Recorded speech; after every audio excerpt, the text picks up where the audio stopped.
भेदू वर्षामृताचा भेदू या ज्ञानेश्वर माऊलींच्या कृतीत आजच्या दिवसाचं मी वर्णन करेन, कारण आजचा दिवस हा सोन्यासारखा आहे. तब्बल 14 वर्षांना आज आपण एकत्र येतोय. 14 वर्ष म्हणजे कमी काळ नव्हे की आपण 10वी किंवा आपली 10वी झाल्यानंतर ग्रॅज्युएशन झाल्यानंतर जेवढी वर्ष आपल्या शिक्षणासाठी जातात तेवढीच वर्ष तब्बल 14 वर्ष म्हणजे हा प्रचंड मोठा काळ. आणि त्या प्रचंड मोठ्या काळानंतर आज आपण या ठिकाणी येतोय. सर्वप्रथम ज्या आईवडिलांना किंवा सुंदर जग पाहता आलं त्या आईवडिलांच्या चरणावरती मी नतमस्तक होतो. त्याचबरोबर ज्या गुरुवर्यांच्या मुळे आज थोडा का होईना स्वतःच्या पायावरती उभा राहण्याचा मी प्रयत्न करतो, ते संबंध मला जीवन घडवलं आहे. संबंध गुरुवर्य त्या ठिकाणी साळुंगे सर असतील, बाबा सर असतील, गावकर सर असतील, या सर्व सन्माननीय गुरुवर्यांच्या चरणावरती नतमस्तक होतो आणि मी माझ्या बरोबर होतो. थोडासाच वेळ घेतो, मला काही जास्त बोलायची सवय आहे. तर काय जे मी बोलणार होतो ते सगळं मला वाटते 70-80% काम आधी करून टाकले, त्यामुळे जास्त काय वेळ घेत नाही. खरं तर इथं बसलेला प्रत्येक जण सर इथं बसलेला प्रत्येक जण आम्ही लहानापासून एकत्र अगदी लंबोटी आहे सगळे, म्हणजे बालवाडीपासूनचा प्रवास सुरू माझ्या डोळ्यासमोर आज सगळे प्रसंग उभे राहत आहेत. की आपल्या कबाडीबाई होते सुप्रीबाई शिवांजलीची आपली आई सुप्रीबाई काय करतात तांदूळ पाकडते भराभरा हे सांग बोलाना पाऊस पडेल काय, शाळेत होती तळेसाठी सुट्टी मिळेल काय, हा प्रसंग डोळ्यासमोर उभा राहतो. खूप सारे प्रसंग आपला हायस्कूलचा काळ सांगताना मला त्याबरोबरचा प्राथमिक शाळेचा म्हणजे मराठी शाळेचा काळ सांगावासा वाटतो. माझा पहिला मित्र माझ्या आयुष्यातला बिपिन राजवाडे. आता काही जास्त बोलणं होत नाही, प्रत्येक जण आपापल्या रावण नाव आला नाही तो त्याच्या बेजीश्वर येऊ शकला नाही.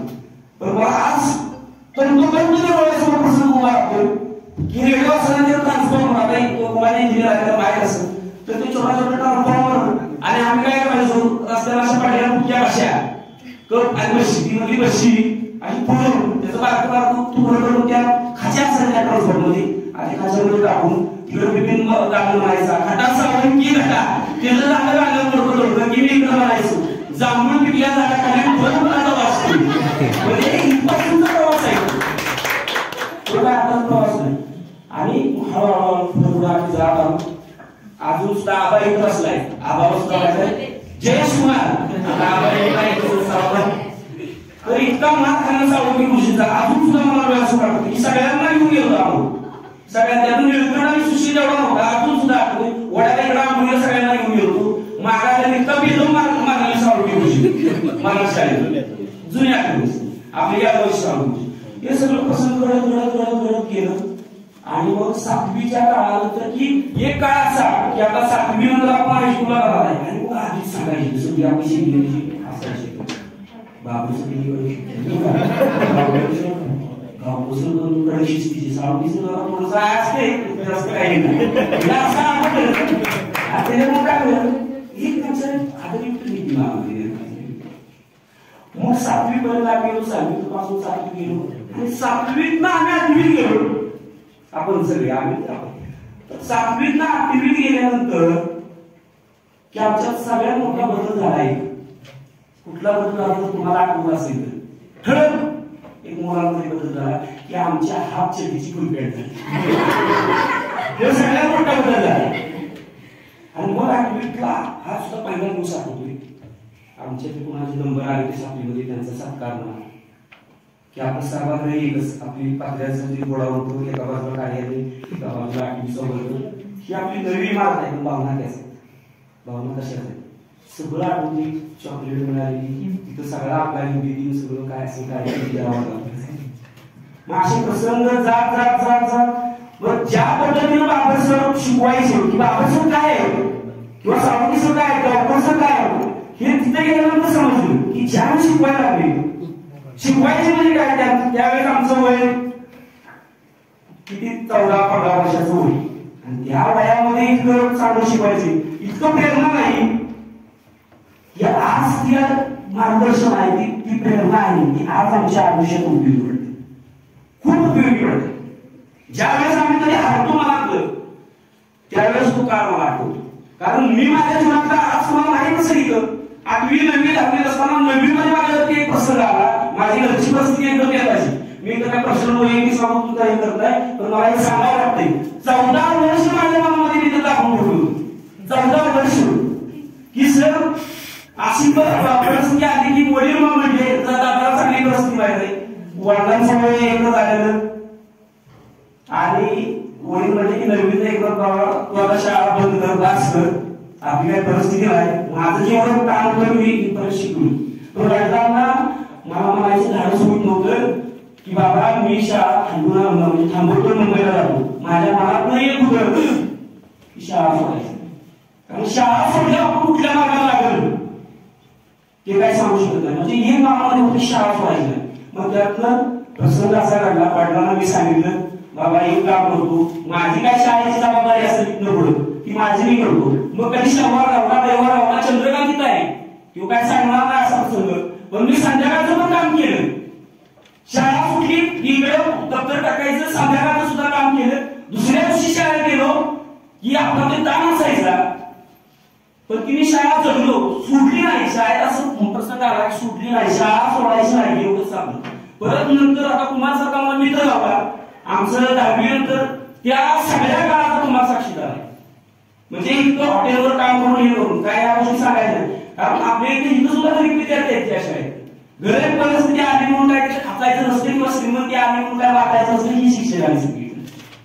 तिथला काळ विसरून आहे, डोळ्यात पाणी यायचं सगळं, म्हणजे परिस्थिती येऊन. पण त्यात मग दुसऱ्या दिवशी आलं की सरांचं कुठंतरी शिकवायचे सर, त्यानंतर जे प्रेरणा मार्गदर्शन त्यांचा काय झालाय. आता बाबा सर असतील, चालू सर असतील, त्यांनी पण संघर्षाचा काळ काय, संघर्षाशिवाय ताळून सुद्धा सगळी निघाल्या आणि तिथनं पुढे गेलेल्या.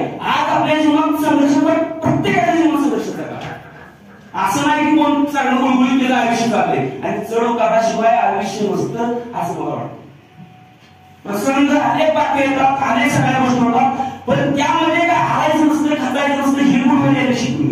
मी 8वी 9वी 10वीला तो काळ काय माझ्या स्मरणात राहतो. कारण भाकरी कशी मिळवायची या 8वी 9वी 10वीच्या त्या वर्षाने मला सांगितलं आणि या गुरुवाऱ्यांना मी आज उभा आहे. बाबर सर तुम्हाला प्रसंग तर माहीतच असेल, पण आपल्या इथे प्रत्येकाला प्रसंग माहीत असेल की सर काय करायची की आपली जुनी वयाची पानं राहायची ना, आठवत जुनी वयाची पानं राहायची ना. सर म्हणायचे माझे ते मोहरे वगैरे किंवा असं शब्दांचा अर्थ असं घ्यायला, तुम्ही ती जुनी पानं काढा, शिवा. सर आयुष्य जगत असताना आज जुनी पानं कशी राहिलेली मागच्या वर्षातली ते नव्यानं आयुष्य जगायला शिकवतात. आणि सगळ्यात मोठी बाबासर तुमची वेळ आहे सगळ्यात. कारण जुन्या पानांना टाकून द्यायचं नसतं, कारण जुन्या पानांनीच आपल्याला दिवस दाखवले असतात. मी माझं लय म्हणजे मी हाय टेम्परेचर व्हायचं. मी प्रसन्न सांगतो लय काय असं कुणाला मी दोष देत नाही, प्रत्येकाचं काम आहे. मी थोडासा माझा मोकळा असायचो. पायल म्हणायची काय झालं, पायल माझी मंडळी तुम्हाला सगळ्यांना माहिती झालं. पायल म्हणायची काय झालं, पायल माझी 14 वर्ष मी भेटतोय, मी 10-12 कुणाला पण नाही. आम्हाला कसं करायचं, काय झालं कसं करायचं. तर ज्यावेळेस हा दिवस बघितला आधी त्याचं मनोमत मी इथं ऐकलं, सगळ्याची आपली मनोमत ऐकली, तेव्हा कुठेतरी मला वाटलं की यस आपण हे करू शकतो आणि हे सगळं जे आहे तुमच्यामुळे शक्य आहे. सगळ्या गोष्टी आहेत तुमच्यामुळे शक्य आहे. प्रत्येक वेळेस सर प्रसंग येतात आयुष्यात. साळुंकी सर आहेत, गावकर सर आहेत, गावकर सरांचा प्रसंग सांगितलं. गावकर सर आपल्याला मला वाटतं इंग्लिशला शिकवायला आणि पीटीच्या तास घ्यायची मला वाटते गावकर सर. तर गावकर सरांची पण आठवण सांगतो की सर आज मी वैद्यकीय प्रतिनिधी म्हणून काम करतो, पण तुम्ही शिकवलेलं इंग्लिश काय म्हणतो काय असं पण हे जरूर आज एमडी गायनेक असेल, फिजिशियन असेल, कन्सल्टंट असेल, रुबी सारख्या जॅंकी सारख्या हॉस्पिटलमध्ये जाऊन एवढं एज्युकेशन घेतलेल्या त्या व्यक्तींसमोर इंग्लिश प्रोफेशनल इंग्लिश बोलायचं काम आज आम्ही तुमच्यामुळे करू शकतो. आणि प्रसंग असा वाटाय मला तू अजून प्रसंग आठवतो की डॉक्टर सर इंग्लिशच्या पेपरला यायचे. आता काय यायचे कसे यायचे हे मी तुम्हाला सांगत नाही, पण ज्यावेळेस डॉक्टर सर तुम्ही यायचं ना ते जसा मोराला आनंद होतो मोराला तसा आम्हाला आनंद होईल. आणि जर तुम्ही आला नाही तर पण सर आज तुमच्यामुळे आला साळुंकी सर असतील, पहिला तुम्ही साळुंकी सरांना केला आपली मित्रासारखं. 14 वर्षाच्या काळात अनेक संघर्षाचे प्रसंग आले त्यांनी जवळून पाहिले, पण ज्या ज्या वेळेस मी अडचणीत होतो, ज्या ज्या वेळेस संघर्षाचा काळ कधी सरांना सांगितलं नाही, पण त्या वेळेस सरांनी आम्हाला असं मार्गदर्शन केलं, त्यातून बाहेर काढण्याचा प्रयत्न केला. आता माझी मंडळी आणि मी सुद्धा सगळ्या सरांच्या इथं आम्ही विद्यार्थी. पण सर गुरु ही अशी गोष्ट असते की आपल्या चेहऱ्यावरती काय चाललंय हे बिना बोलता भाव ओळखणारी एक व्यक्ती जर कोण असेल तर गुरु होईल. बाबर सरांनी आम्हाला काय दिलं अक्षर, किंवा गावकर सरांनी आम्हाला काय दिलं, साळुंकी सरांनी काय दिलं, तर संघर्षात न उभं राहायचं कसं. ज्या वेळेस आपण हातोय असं वाटतं त्या वेळेस जमिनीमध्ये पाय होऊन घट्टपणे उभं राहून त्या येणाऱ्या संघर्षाला कोण द्यायचं कसं हे खऱ्या आपण तुम्ही शिकू. बाबू सरांचं मला एक वाक्य आठवते, नेहमी म्हणायचे की आयत्या मिळालेल्या गबाडापेक्षा कष्टानं कमवलेला छला तरी लागला. सर आयतं मिळतं सुद्धा, पण आयतं मिळालेलं भुरकून भुकून सुद्धा जातं ही वस्तुस्थिती आहे. आणि जे कष्टाचं असतं, घाम गाळून कमवलेलं असतं तेच आपल्याला शेवटापर्यंत उपयोगी राहणार असतं. आयुष्याच्या या संघर्षामध्ये जगत असताना तुमच्या जी विचार शक्ती होती किंवा तुमची प्रेरणा होती ती सदैव आमच्या सोबत असते. त्या 8वी 9वी 10वीच्या संघर्षाच्या काळावरती मी आणि माझ्यासाठी कित्येक मंत्र उभे राहिले. प्रत्येक आठवणी एक तास कमी पडेल सगळ्या आठवणी सांगताना. थोडस आता शेवटावर येतो.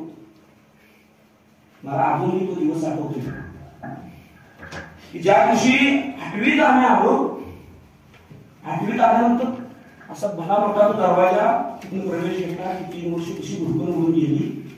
आणि भुरकून उडून गेल्यानंतर ज्यावेळेस आपण निरोपाचा कार्यक्रम आला तर आम्ही शाळाही सोडून जाणार, त्यावेळेस वाटलं दुसऱ्या दिवशी कोणतरी घडलं तर सगळ्या अगदी इस्त्री एकदम टॅग करून सगळे पॉप्युलेशन हे झालं, भाषण झाली, मनोगत झाली. आता जाताना तरी कोण घडलं, कोणी घडलं नाही, सगळे गेले. एक भाव होता मनामध्ये हे सापणी सुरू सुरू झाले. पण सर खरं आपण सांगतोय आम्ही ती 8वी 9वी 10वीची हसत म्हणजे वर्ष घालवली. तुम्ही तर विनोद पूर्ण शिकवायचा, तुमच्या शिकवण्यामध्ये गांभीर्य नव्हतं. विनोद दाखवून कसं शिकवायचं हे बाबा सरांनी वेळोवेळी दाखवून दिलं. पण त्या 10वीच्या निरोप समारंभाच्या कार्यक्रमानंतर आम्ही गेलो, हसलो नाही. पण सर आम्ही त्या शाळेच्या आठवणी काढत हसतो सुद्धा असतात, पण हसता कधी आमच्या डोळ्यात पाणी येतं हे आमचं आम्हाला कळत नाही. कारण हे शाळेला दिलं, ते आम्ही जपलं, ते आम्ही वाढवलं आणि ती तुमची देण होती सर. तुमच्यामुळे आज उभा आहे. आता इथं सगळे मित्र आहेत. त्याने कवी अनंतराव फार सुंदर म्हणतात, दुःख काढवायला उंबऱ्यासारखा आणि मित्र वगळामध्ये गारव्यासारखा. आदित्य बोलला, आदित्य आज खरंच ज्यावेळेस 2019 साली आम्ही कार्यक्रमाचं नियोजन केलं होतं, ग्रुप काढला होता, सगळं नियोजन व्हायचं, थोडंसं जायचं पुढं. कोरोनाच्या काळाला पण आदित्याला पहिला फोन केला की असं 20 वर्षाची 25 वर्षाची मुलं भेटते आपण भेटूया. 7 आम्ही परत घेतल्या, आम्हाला होता सगळ्या तिघाचा वाला भेटली आणि मग हळूहळू होत होता. आता म्हटलं मुलींपैकी कुठला फोन लावला, कारण 14 वर्ष वाटण्याच नाही. मग कविताचा नंबर माझ्याकडे होता, कविताला मी भेटलेच फोन केला, कारण मुलींची बोलायची सवय नाही ना, 8वी 9वी किंवा पुन्हा मुलींवर बोललोच नाही. आता म्हटलं 14 वर्ष प्रचंड मोठा काळ गेला, धाडस करून कविला फोन केला की कविता असं आहे. तर कविता म्हणली ठीक आहे, ती पण काय जॉबवर असते त्यामुळं तिनं पण वेळा काढून सगळ्यांना सर्व मुलींचं पुन्हा एकदा मी मनपूर्वक आभार मानतो की मला काय आपण आला इथं हजेरी लावली. बापू सरांचं गावकर सरांचं कधीतरी आपले दिसते कुठं उन्हाळा वगैरे काय असं तेवढं करून मुखदर्शन व्हायचे. तेवढाच नाही वाटायचं. आज तर आपल्या समोर 1-2-3 तास आपण सहवास घालतोय. काय नाही आयुष्यात काय नाही. आधी ते म्हटलं ना रोज डेट वाढायला सुसूनमध्ये जांगीरमध्ये गेलो तर आम्ही रोज डेट वाढायला पाहतोय. आयुष्याचं गुरुकर कधी आज आपल्यात असणारा मित्र उद्या आपल्यात असेल काही शक्यता नाही. त्यामुळे आयुष्य आहे मोर मजा मस्ती आणि शिस्तीत जगूया. आधी जसं म्हटलं दरवर्षी आपण कार्यक्रम घेऊ पण हे घेताना आपण सगळ्यांनी त्याला समर्थन करूया. कारण या वर्षीचं असं झालं की गोष्ट खूप म्हणजे हे झाल्या. पण हा कार्यक्रम ज्यावेळेस आपण मुंबईवरून गेले सगळ्यांचं कौतुक करतो. विजयात असेल नेपाळी असेल राजस्थान असेल तुम्ही कॉन्फरन्स फॉलो तुम्ही अगदी 11 वाजेपर्यंत बोलला सगळं झालं. सगळ्या मुलींचं कौतुक आहे. तिकडे दीपक आहे प्रताप आहे सगळ्या म्हणजे सगळ्या मुलांचं सुद्धा चंद्रकांत आहे कुमार आहे रोहित आहे गोरख आहे सगळ्यांचं मी मनपूर्वक आभार मानतो. कारण तुम्ही विनंतीला मान देऊन आला. आता जास्त काय वाढवत नाही. आपल्याला सर्वांचं पण ऐकायचंय. पुन्हा एकदा आपल्या सगळ्यांना मी धन्यवाद देतो आणि थांबतो. जय हिंद जय महाराष्ट्र.